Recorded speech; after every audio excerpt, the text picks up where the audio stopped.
What's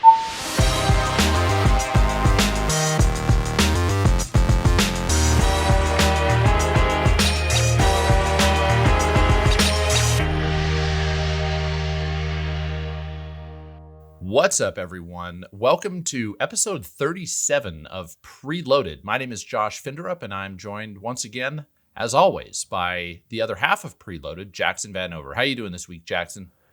I'm doing great, Josh. Had a nice couple of days off, but yeah, I'm really excited to get back into things. We've got a lot of exciting games out now and coming really soon. Yeah, we finally got some, or at least a big release with one literally on the way tomorrow as we record this. And as far as news, yeah, we got some Ratchet and Clank gameplay that we're going to talk about. Everybody's probably already poured over through that, but we didn't get to talk about it last week. We got some E3 news.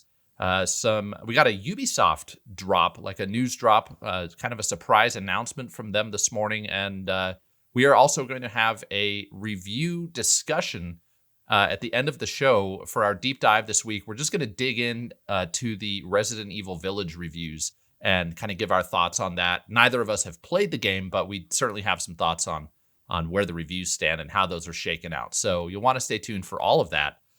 But first, you can catch Preloaded every Friday. We post over on Jackson's YouTube channel. He's jayvee on YouTube, so check him out if you haven't already subscribed. But if you prefer to listen, you can catch the audio versions over on Apple Podcasts, Google Podcasts, Spotify, and Stitcher. And you can write into Preloaded. Every week at the end of the show, we dig into our mailbag and answer one of your questions. So if you want to hear us discuss anything related to games, send us an email. It's preloadedpodcast@gmail.com. Or you can hit us up on Twitter. Just at me or Jackson. I'm at Quest Mode Games. Jackson, where can people find you on Twitter? I am at jayvee on YT. Nice. So, yeah, you can drop us questions there as well. And with all that out of the way, we are going to kick the show off, as we always do, with our segment, What the Hell Have You Been Playing? Jackson? So, I was talking about this with Josh right before the show started. I actually managed to finish Returnal. So, in the last week, I was out of town when it came out, so I picked it up briefly Sunday night, but really dove in Monday, Tuesday, Wednesday, and then finished it this morning.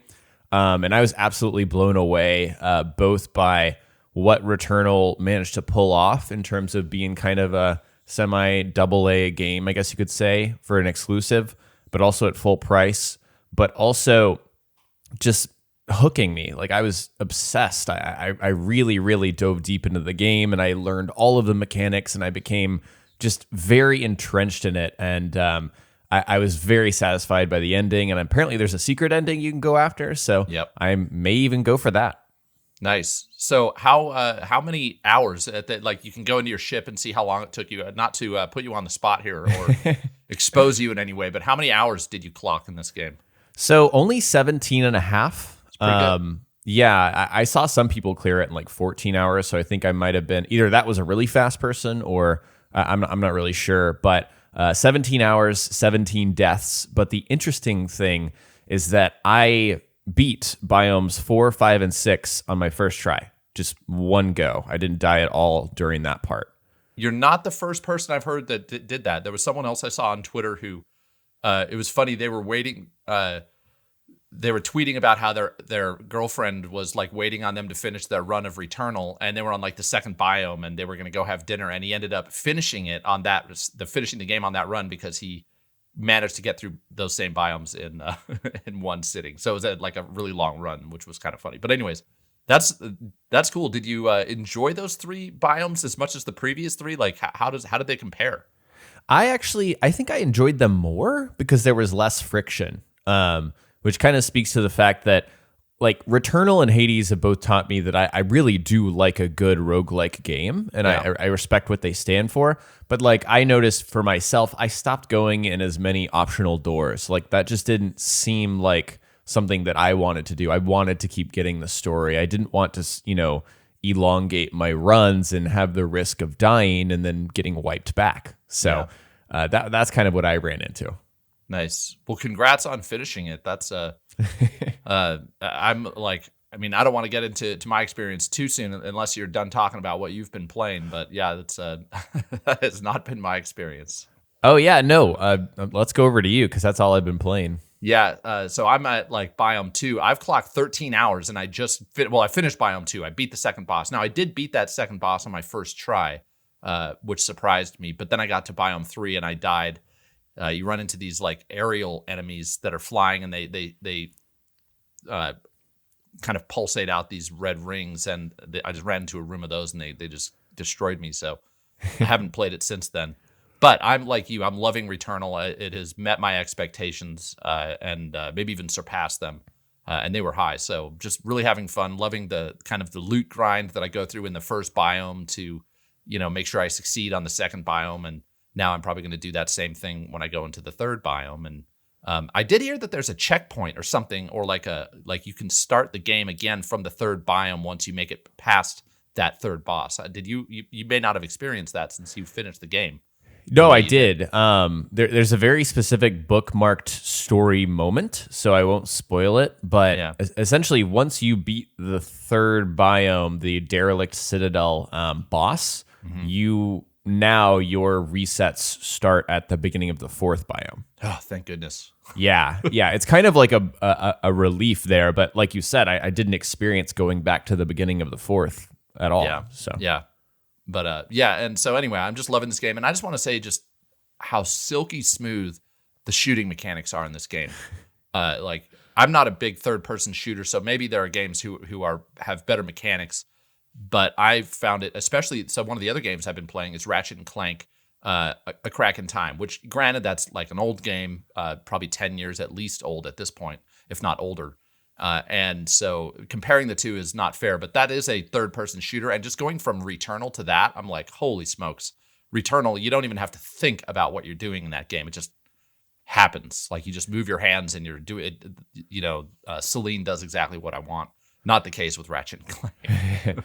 Right. Yeah, I picked up on that too. It's very responsive, and I too, I think that was why I finished the last half of the game in one, go, because I just feel like that by that point I had clicked with all of the mechanics and there wasn't much that the game could throw at me to really kill me. I felt unstoppable at that point, really. Yeah.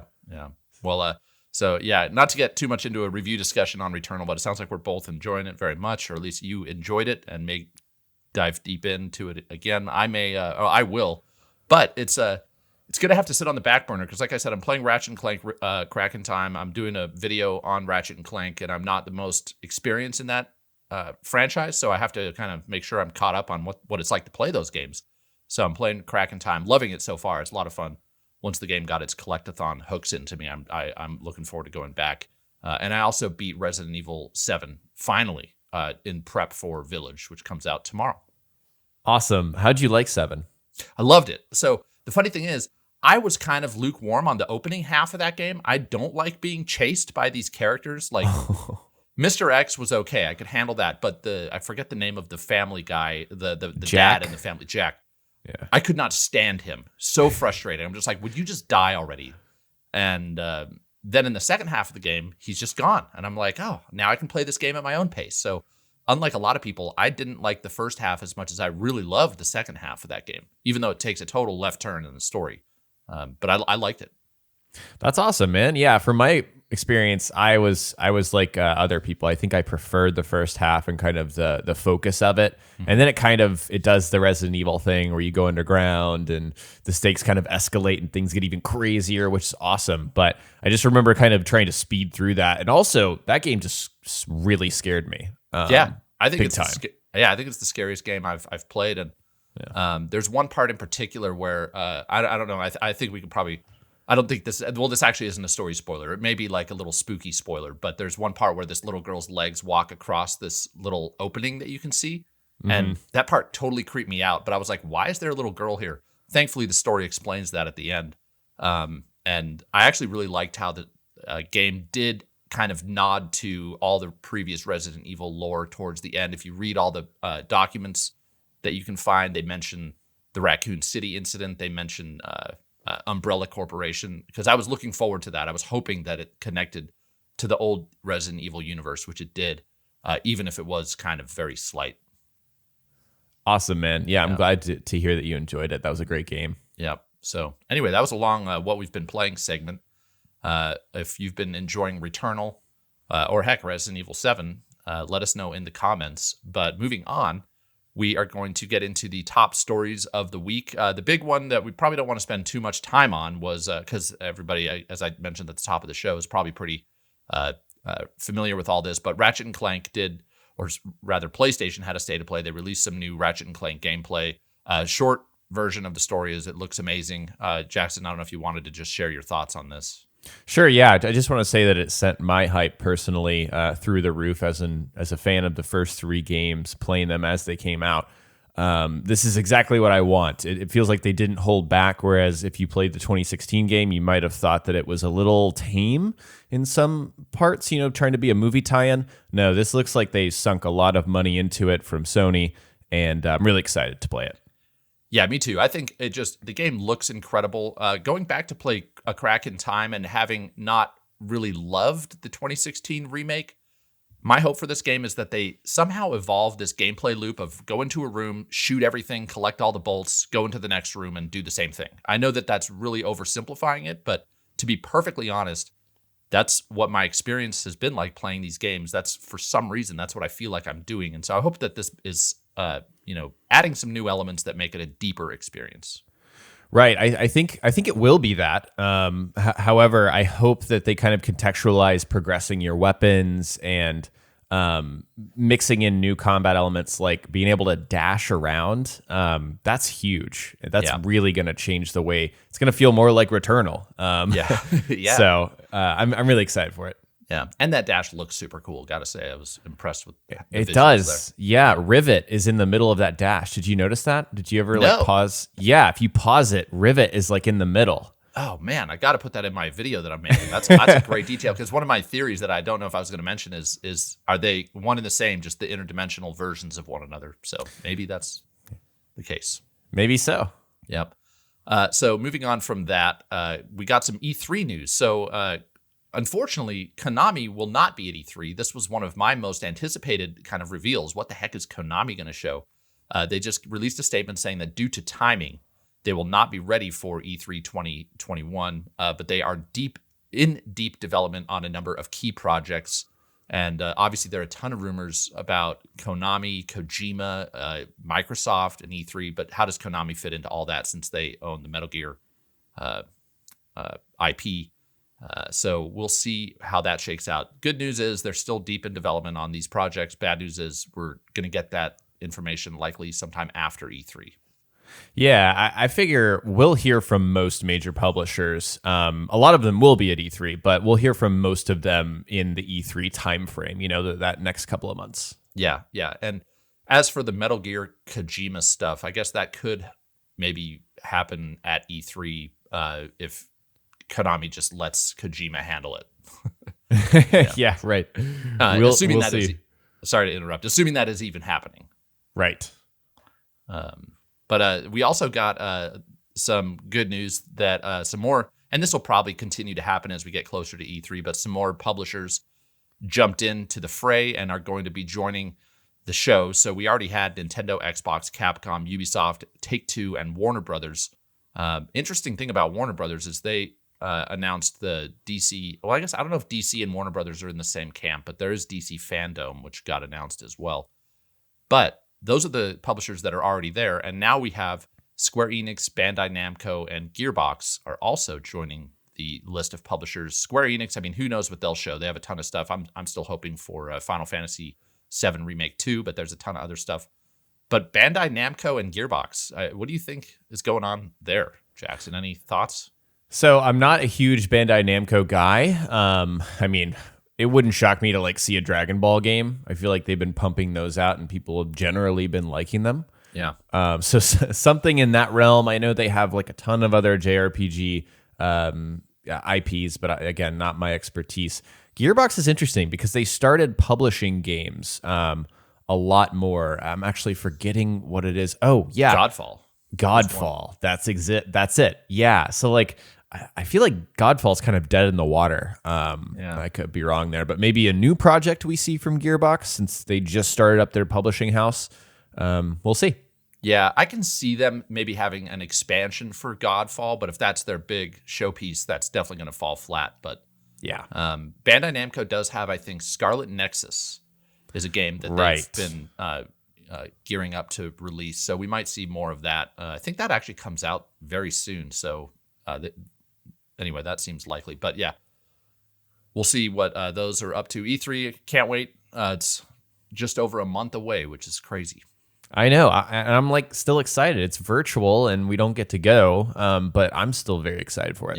Yeah, me too. I'm pumped. And so from that, I'm going to kick this one over to you, Jackson. We got this kind of, at least to me, it was a surprise Ubisoft announcement. Right. So this morning, Ubisoft announced that they're making a free-to-play Division game. It's called the Division Heartland, and this is coming 2021, 2022 to PC, consoles, and cloud. So this is interesting, and you may be wondering, like, why should we care, right? This is probably not something that you would expect to hear about on our show, but I found this particularly intriguing because back in February, there was a fiscal earnings call for Ubisoft that talked about how much they wanted to expand their franchises, just overall, tentacles, I guess you could say, into different areas of revenue through free-to-play games. Which I remember that. Yeah, it was an interesting story, and at the time, it kind of seemed weird, but I think really they're looking at Activision's portfolio and games like Warzone, which have proven that if you have a robust free experience that brings people in, that can actually affect the sales of your full retail kind of side game that goes hand in hand with that free to play game, and that's the new Call of Duty game. So really, why I wanted to bring this up though is that we could see a free-to-play Assassin's Creed game at some point. It's not out of the realm of possibility, especially considering, we'll see how good this does. This seems like it could have legs. Yeah, I mean, free-to-play has proven to be the biggest game in the world is free-to-play. Right. And, Warzone, free-to-play, and there's been plenty of other examples. So, yeah, if it succeeds, great. And if it does, maybe, we'll get some interesting other free-to-play games from Ubisoft. It would be interesting to see one of these like traditionally single-player games somehow go free-to-play. I don't know if we've ever seen that, and I'd be very interested to see how that could shake out. I would be too. It's you kind of look at Fallout and Fallout 76. I know that game is not free-to-play. That's true. But that's a good example though. Like that, it kind of went MMO a little bit, Exactly. Yeah, it went kind of live service, which I think is what they would have to do in order to make this kind of thing profitable, because these are not cheap to develop and maintain. Yep. So did they? I don't even know if you mentioned this. Did they have 2021 to 2022? So no real hard release window. Yeah, not. They're not positive on that, and I don't blame them because, like, man, Far Cry. It's like, well. What's happened with that game's release date? They've just been silent on it. So we'll hear about that soon, I'm sure. Yeah, I'm expecting a holiday this year, but maybe sooner. Who knows? Anyways, moving on, we got to the surprise of no one, Activision confirmed that Call of Duty 2021 is coming this year, and maybe to the surprise of a few people, it's being developed by Sledgehammer. I really don't know if that was what everybody was expecting. I'm not in the loop on these Call of Duty dev cycles, but Sledgehammer is developing it. It was during Activision's Q1 earnings call that they revealed that this game is being developed by Sledgehammer and that the game is, quote, looking great and on track for a release this year. And apparently the game will include I know that, what was it? Black Ops 4 didn't, I think, have a campaign, if I remember correctly. So this one will have a campaign. It will have multiplayer. Co-op. Basically, it's going to have the full suite that we have all come to expect from Call of Duty games. And they did say that it will, quote, integrate with and enhance existing Call of Duty ecosystems or the existing Call of Duty ecosystem. So I'm assuming that they're referring to Warzone there. I don't know, Jackson, if you think that could mean anything else other than Warzone. Yeah, that sounds about right, and kind of loops into what we just talked about. Kind of, it makes sense to go ahead and pick up the next Call of Duty game if you're into Warzone. Yeah. Yep. And so there was also a quote in there that some people latched onto that this next Call of Duty is being, quote, built for next generation experience, or built as a next generation experience. I'm not exactly sure what the direct quote is, but some people were saying, I saw some tweets going around, some surveys on Twitter, or a survey that like, do you want this game to be an exclusive on next gen consoles? And I thought that was interesting because I don't think that they're going to do that. I think there's still so many PS4s and Xbox Ones out there that I imagine this is still going to be a cross-gen experience. But that's just me. I don't know what you think about that. Oh, I'm totally with you. I mean, the fact that there's only, almost 8 million PS5s out there, probably half as much, maybe 75% as much Xbox Series X and S's out there. We know how many units of PS4s sold. I mean, that's where the bulk of that Warzone community is. That's just where it is. So they would be dumb to not, put the game on previous gen, I think. Yeah, especially with how many copies these sell. And then lastly, I think we actually talked about this on a previous show. The rumored name is Call of Duty World War II Vanguard. So there's some rumors about when this World War II setting could take place. Will it be in the 40s like World War II actually was, or will it be some alternate history, maybe in the 50s?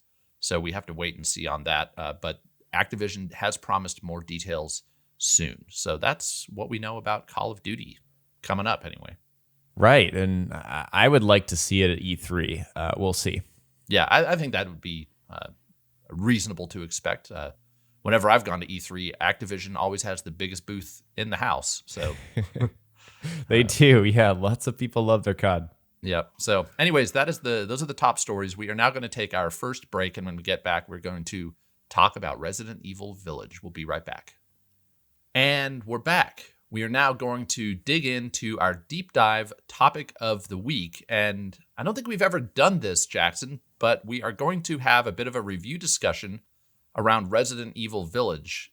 In the video I just posted to my channel, I started out by saying that this is, without a doubt, the biggest game of 2021, but maybe I'm missing something here. But anyways, this game is huge. It's out tomorrow, or today as you're listening to this. And right now it's sitting at an 85% top critic average on OpenCritic, and 87% of critics are recommending it. So I'd think it's fair to say that this game is reviewing very well.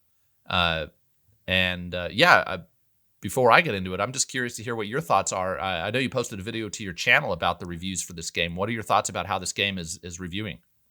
Yeah, I think generally speaking, it's a game that a lot of people don't have terribly bad things to say about it. And that's something I feel like I don't know what the mathematical term would be, but like the median for this game is pretty high. And the very floor of where the reviews are is really high too. So yes, that signals to me that this is going to be something that the majority of people like. And there's a lot of talk about whether it caters more to the action side or the horror side, especially since 7 was arguably the strongest horror game in that series. We can talk about that, whether we land on that. But people generally really like it. Yeah, I did spend a significant amount of time yesterday kind of listening to some reviews, listening to some review discussions, and reading some reviews. And it definitely seems to straddle the line between Resident Evil 7 and Resident Evil 4.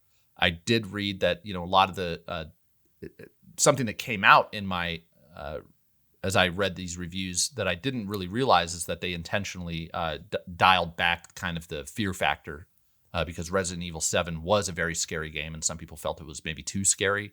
So Capcom tried to tailor this game a little bit to those people.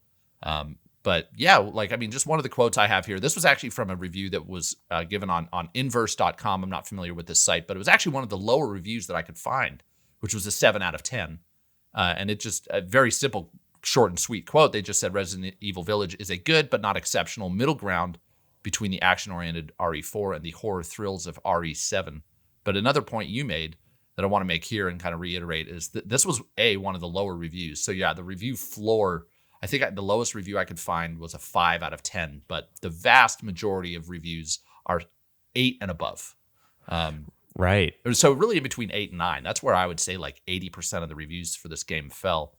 And even the negative reviews, quote unquote negative, the ones that were in between like 7 and 8, still have really good things to say about it. So I'm excited about it. I just having finished playing Resident Evil 7, I got more excited, much more excited to play this game.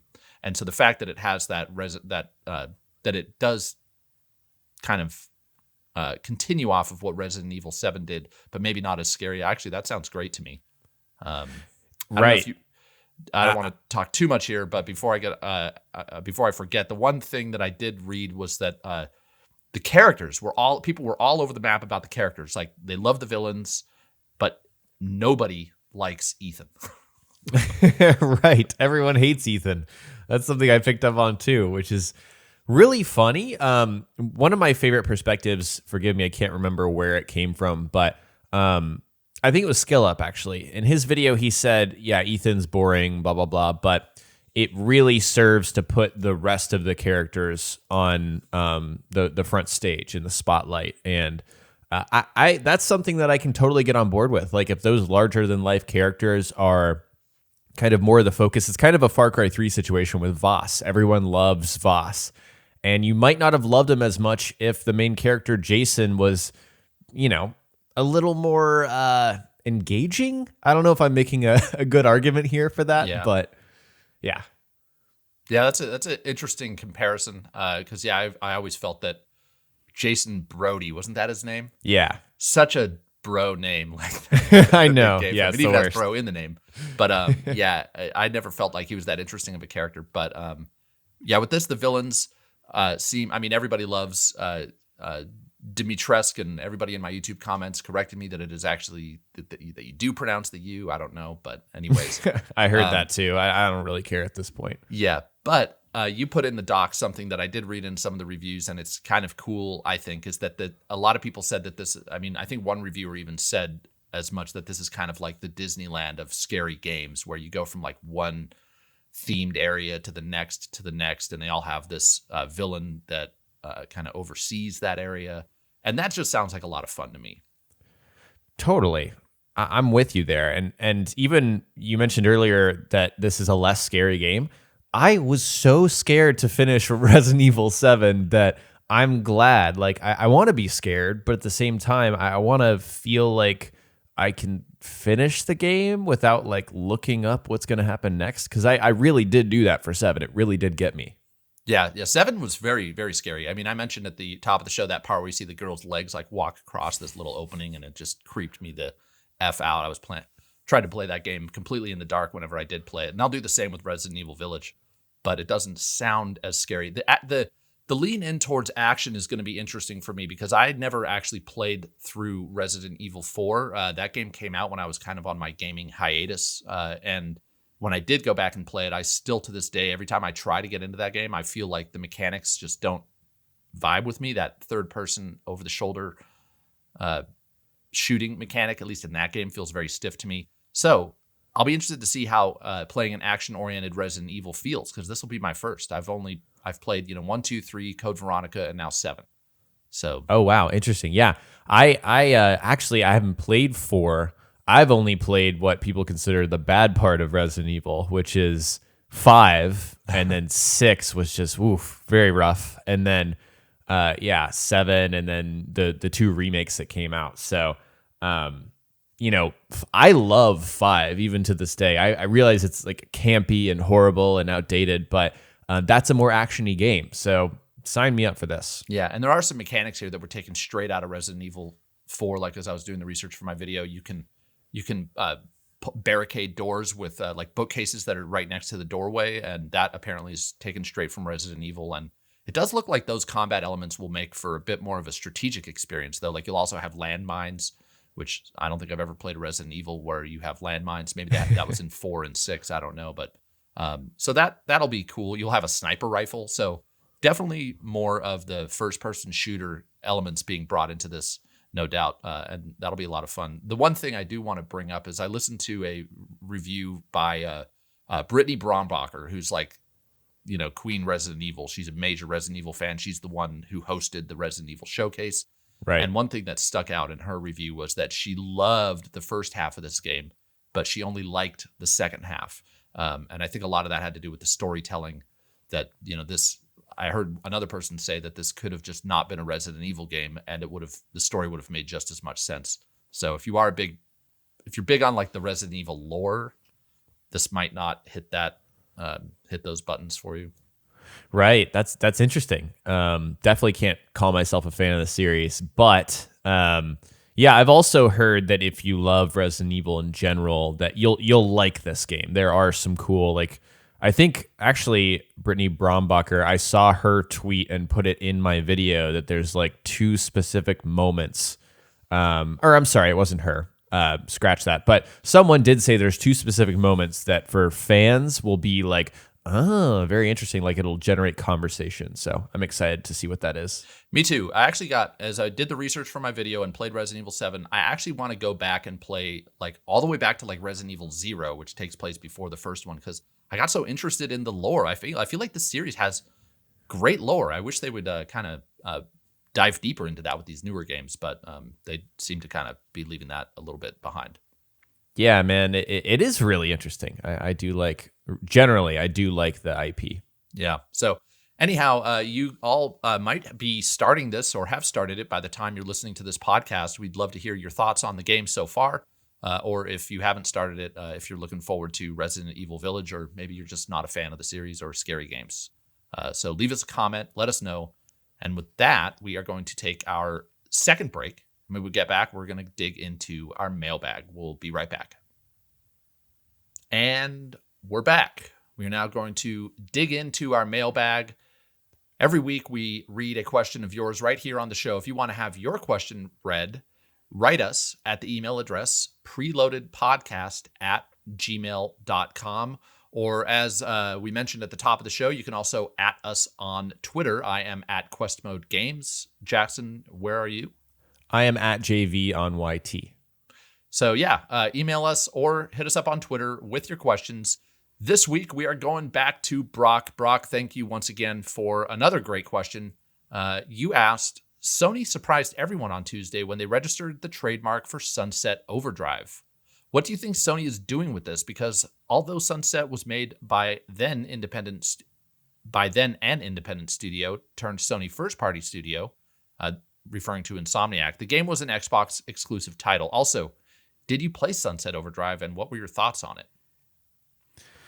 First off, thank you, Brock, for the question. You're always reliable in that sense. I didn't make a ton of this, to be honest with you. Sunset Overdrive didn't strike me as a huge, successful game for Insomniac. I did play it. I did enjoy it, but it kind of ended up like a 7.5, 8 out of 10 game for me. I was looking for it to be kind of Ratchet and Clanky. It was in certain ways, but I mean, Insomniac right now, they are just so much bigger than they were even when they put that game out. So to me, if they go back to this IP, I wouldn't be shocked. But at the same time, maybe Sony is just grabbing this up for the chance that maybe Insomniac wants to work on it in the future. Yeah, I am in the same boat. I actually would be. So part of me would be surprised if they went after this, because a lot of the news that, or the kind of the, I don't know if they're rumors or news items at this point, but that whole thing with Sony not taking risks, that seemed to be a theme a few weeks ago. I feel like this is a risky franchise because it was a heavily promoted Xbox exclusive that just didn't sell very well. At least that, I don't know the exact numbers, but my impression of this is that Sunset Overdrive just didn't meet expectations in that regard, even though it was a very good game by most people's standards. Me personally, I didn't enjoy it as much as I'd hoped. I'm kind of with you, Jackson. I played it and I wasn't, I just wasn't too into it. So yeah. I love the aesthetic though. I wish more games looked like Sunset Overdrive. But yeah, I wouldn't be. Maybe we'll see something where they'll release like a remaster at E3. They might announce something. Maybe that's just totally off the top of my head. But I have a feeling that that's as far as Sony would be willing to go with a franchise that just hasn't proven to be very popular, unfortunately. Yeah. Right. You make a lot of great points, and it just occurred to me that maybe it just makes business sense to, after Sony acquired Insomniac, to go and just grab that up, to just register that trademark. And we're always looking for little breadcrumbs and insights. This just doesn't seem like an obvious indicator that we'll get another game. Yeah, and if there was another game, that means they would have Spider-Man. I mean, if Ratchet and Clank Rift Apart sells as well as it could, I mean, if it ends up being one of the best-selling PlayStation 4 or 5, I guess, games, they might make another one of those. It just seems like they've got other irons in the fire. And so I don't know if this is the one that they would choose to pursue. Right. And not to harp on so long, but Insomniac, guys, has put out 3 pretty huge games in 3 years. I mean, they have been working, 2018, 2019, 2020, 2021. It just seems kind of crazy that they've been putting out this many games given their history. So I just wouldn't expect this. Yeah. But who knows? We'll see. Maybe there will be an announcement at E3 for some sort of remaster or something. But with that, we have once again wrapped the show. So we are going to get out of here. Before we do, Jackson, is there anything you want to plug on your show, on your channel? Yes, I did like a little what the reviews are really saying video on Resident Evil Village, so that's up now. Go check it out. And I'm going to be streaming Village the day it releases. So today, as you guys are watching this, probably be shortly after it posts, and probably Saturday as well. Nice.